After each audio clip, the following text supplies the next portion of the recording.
Hi guys, welcome back to my channel. Today I'm just going to be reviewing Gangsta Volumes 5, 6 and 7. Now the reason I am doing a collective review is because all these sort of just blur together. Like the story just interconnects so seamlessly that it was hard for me to film these separately without having to talk about stuff that goes on in the previous or next volumes. So I'm just going to do this collective review.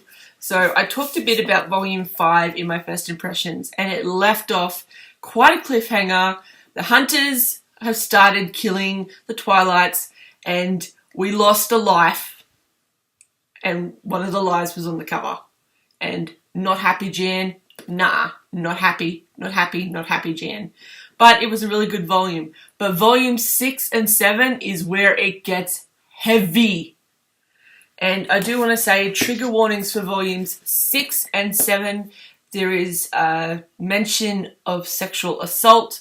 There is mutilation and a lot of emotional abuse and torment. So if you're uncomfortable with that, please don't read these.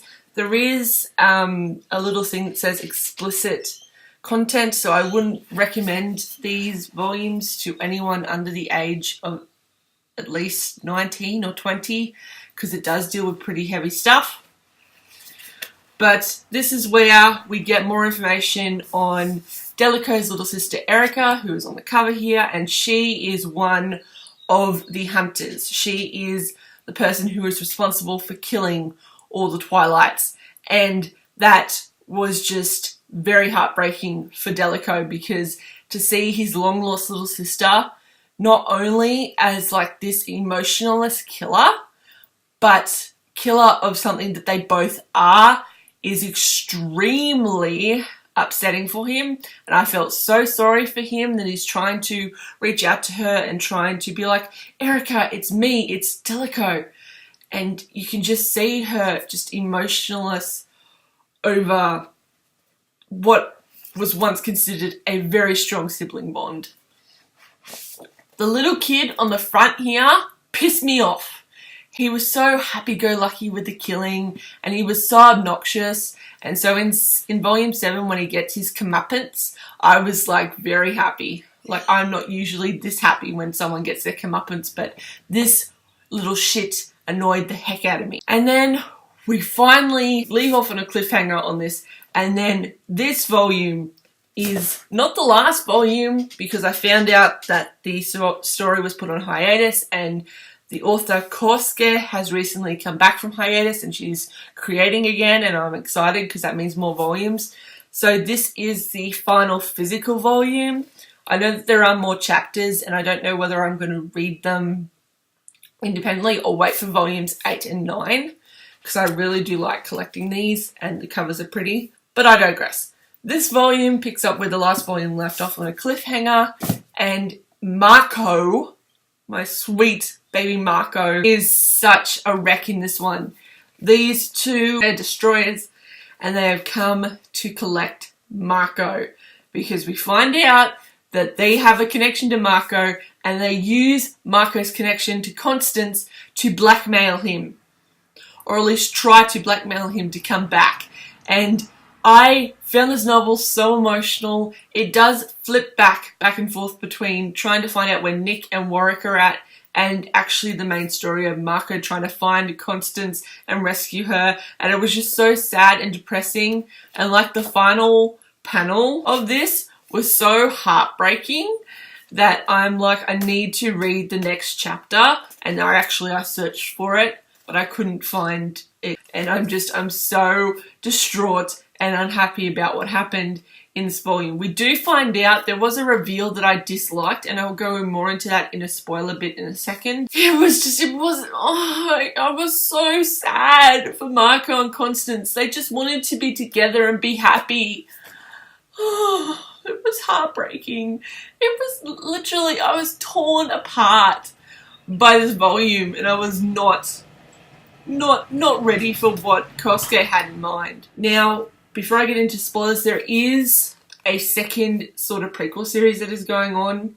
It's called Gangsta Cursed. The story is by Kosuke, but it's by a different illustrator. So I am currently reading that alongside a lot of other books. So I will let you know, because there might be more information on these two in that volume, but at this point I'm just distraught and distressed, and I'm not happy. I'm not happy. So now getting into one spoiler that I felt held this volume back from being a 5-star. That is the reveal that Danny Monroe, who is the head of the Monroe family, is not the happy dad-esque figure that we thought he was. He actually is responsible for killing the Twilights, and he actually has Erica as a slave to kill the Twilights, and it's just no. Like, I appreciate the way that the author brought it up. It's like a shock. It's supposed to shock you. But there is a difference between portraying like, I don't like this because I feel tricked. If Kosuke had shown just cracks in Danny's facade of him being disgusted by the Twilights, I might have bought his sudden, oh, I'm evil now, I'm killing the Twilights to get rid of all of them, to purge them, blah, blah, blah, blah, blah. Turnaround was just, it was too quick. And I realised that this is a crime show and no one's wholly good or bad, wholly good or evil, but I just felt that that was a huge misstep. Like, if she had built the reveal up a bit, I would have found it more interesting. I think a good example of this was Alan Baxter's Crowshine. There was a story where he sort of had this boarding situation, and this old lady who would let, young people board there for a while they gain their education, and if they wanted to leave, she turned them into a cat. And throughout the story, you get hints that the old lady isn't quite what she seems. And once the reveal happened, I was genuinely surprised, but I also was just like, well, that's what it was leading up to. So I felt very misled, but all in all, I did give this a 4.7. Just that fraction of annoyance kept it from being a 5. But I loved the series.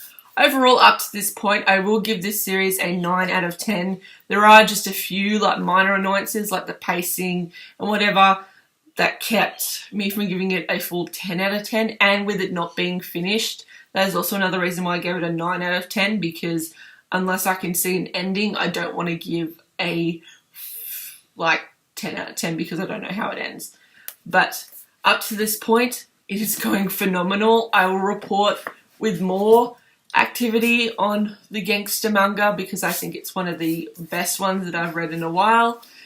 And if you want to see more, my thoughts from volume 4 backwards, I will leave a playlist up here with all my videos relating to Gangsta for you to get my in-depth thoughts. So thank you for watching this video. I'm Maisie from SleepyWiredStudios, and I'll see you guys in the next one. Bye!